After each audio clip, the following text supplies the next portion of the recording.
तुम में अंधेरा भी है, तुम में उजाला भी है, तुम में ज्ञान भी है, तुम में अज्ञान भी है, तुम में सत्य भी है, तुम में असत्य भी है, तुम में करुणा भी है और तुम्ही में गुस्सा भी है।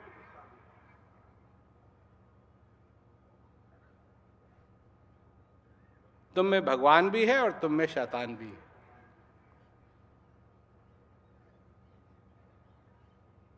तुम्ही में भगवान भी है और तुम्ही में शैतान भी।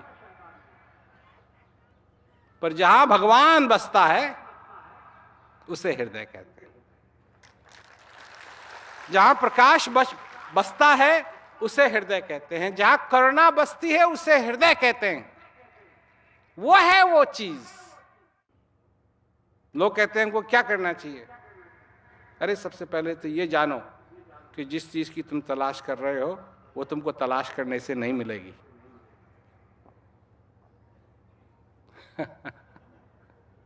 तुम खोज रहे हो जिस चीज को, खोजना बंद करो, वो तो तुम्हारे पास पहले ही से ही है। ये करना, ये मनुष्य इतना लगा रहता है खोजने में खोजने कि जब वो समय आता है कि अच्छा देख, जो जिस चीज की तेरे को तलाश है वो तेरे अंदर है, फिर भी खोजता रहता है। कहां खोजता है? बाहर खोजता है। घट में है सूझे नहीं लानत ऐसी जिन तुलसी या संसार को भयो मोतिया बने। बाहर की छोड़ो, अंदर की बात करो। खोजने से नहीं मिलेगा, खोजने से किसी को नहीं मिला वो, क्योंकि खोजने वाले के अंदर वही बैठा मुस्कुरा रहा है कि जहां तू बाहर की उंगली करता है मैं अंदर बैठा हूं। ख्याल तेरा ठीक है, पता तेरा गलत है। तू मुझे जानना चाहता है, इसलिए जानना चाहता है कि तेरे हृदय के अंदर मैं बैठा हूं। तो अपने हृदय को जानना चाहता है, तू शांति का अनुभव करना चाहता है। परंतु पता नहीं क्यों तू सोचता है कि जो तेरे अंदर बैठा है वो तेरे को बाहर मिलेगा। परंतु अगर तुम हृदय स्थित उस शक्ति का अनुभव करना चाहते हो तो हम तुम्हारी मदद कर सकते हैं।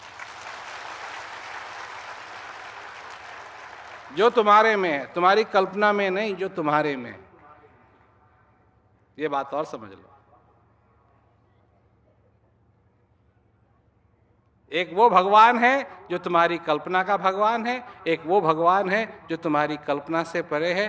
और अनुभव किसका करना है तुमको? एक तुम्हारे लिए कहानी रूप रहेगा, एक तुम्हारे लिए अनुभव रूप रहेगा। और जिस चीज का अनुभव कर लिया उससे हृदय को तसल्ली होती है। और जब हृदय को तसल्ली होती है उसी को शांति कहते हैं। फिर मनुष्य अशुभ से बच जाता है।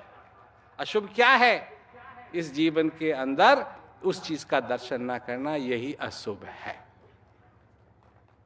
उसको न जानना, यही अशुभ है।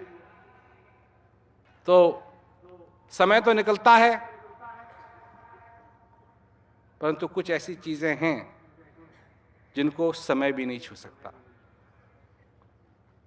और आज हम उस चीज का अनुभव करने के लिए आए हैं एक बार फिर, जिसको समय भी नहीं छू सकता, जो हृदय में बसी है। और हृदय से हृदय से हृदय से हृदय तक, दूसरे हृदय में, दूसरे हृदय में, दूसरे हृदय में, दूसरे हृदय में वो बसती रहेगी, क्योंकि वो है भक्ति। और भक्ति की जो शक्ति होती है, मैंने अपने जीवन में उससे बड़ी शक्ति देखी नहीं है जो भक्ति की शक्ति है।